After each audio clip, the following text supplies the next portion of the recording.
நாம் இன்றைக்கி பார்க்க போகிறது ரொம்ப சிம்பிளான ஓம பொடி இல்லைனா பிளைன் சேவ்னு சொல்லலாம்.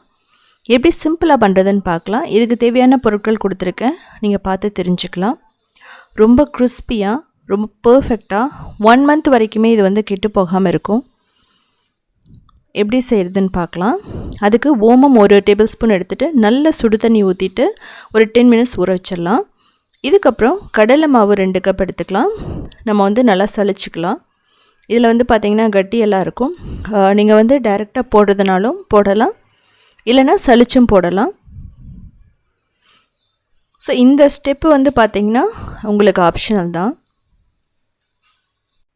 ஓமப்பொடியில் எடுத்துட்டோம் அப்படின்னா முறுக்கு மாதிரி நமக்கு வெடிக்காது. பட் நம்ம சலிக்கிறதுக்கான ரீசன் என்னென்னா, அதில் சின்ன சின்ன தூசுகள் இருந்ததுன்னா நமக்கு சலிக்கும் போது வந்துடும். ஸோ அதுக்காக தான் இந்த ஸ்டெப்பை நம்ம ஃபாலோ பண்ணுறோம். இதில் பார்த்திங்கன்னா எந்த ஒரு ஆர்டிஃபிஷியல் கலரும் நம்ம போட மாட்டோம், நெய் போட மாட்டோம், பட்டர் போட மாட்டோம். ஸோ பாருங்கள், இந்த மாதிரி நம்ம லம்ஸ் எல்லாம் கட்டியெல்லாம் எடுத்துடலாம்.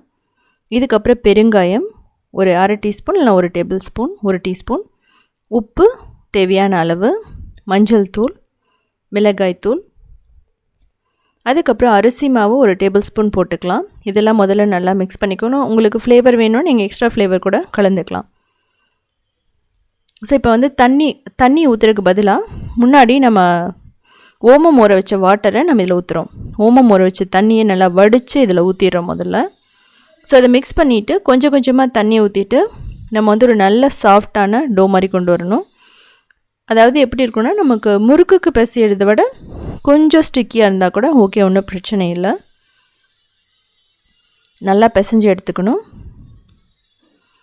ஸோ இது ஒட்டாமல் இருக்கிறதுக்காக நான் 1 tablespoon ஆயில் ஊற்றிருக்கேன். உங்களுக்கு ஃப்ளேவர் வேணும்னா தக்காளி அரைச்சி வடிகட்டி ஊற்றினீங்கன்னா அது ஒரு ஃப்ளேவர் வரும்.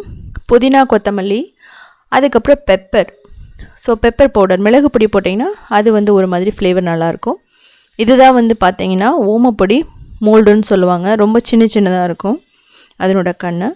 இப்போது அந்த முறுக்கு குழலில் நம்ம 1 teaspoon எண்ணெய் ஊற்றிட்டு நல்லா தடவி விட்டுக்கலாம். இப்படி பண்ணும்போது நமக்கு ஒட்டாமல் வரும். ஸோ நீங்கள் பீட்ரூட்டும் மிக்ஸ் பண்ணிக்கலாம், பாலக்கீரை மிக்ஸ் பண்ணிக்கலாம் ஃப்ளேவர் கலருக்காக. எல்லாமே பார்த்திங்கன்னா ரொம்ப பர்ஃபெக்டாக இருக்கும். இப்போ ஒரு கையளவு மாவு நம்ம எடுத்துக்கிறோம். கையளவு மாவு எடுத்துகிட்டு நம்ம முறுக்கு குழல் மோல்டில் போட்டுக்கலாம். ஸோ இதுக்கப்புறம் நம்ம இதை டைரெக்டாக ஆயிலே ஃப்ரை பண்ணி எடுத்துக்கலாம். ஸோ பாருங்கள், முதல்ல போட்டு பார்க்கணும். உடனே மேலே வந்துடுச்சுன்னா கரெக்டான சூட்டில் இருக்குன்னு அர்த்தம். நல்ல சூடாக இருக்கணும்.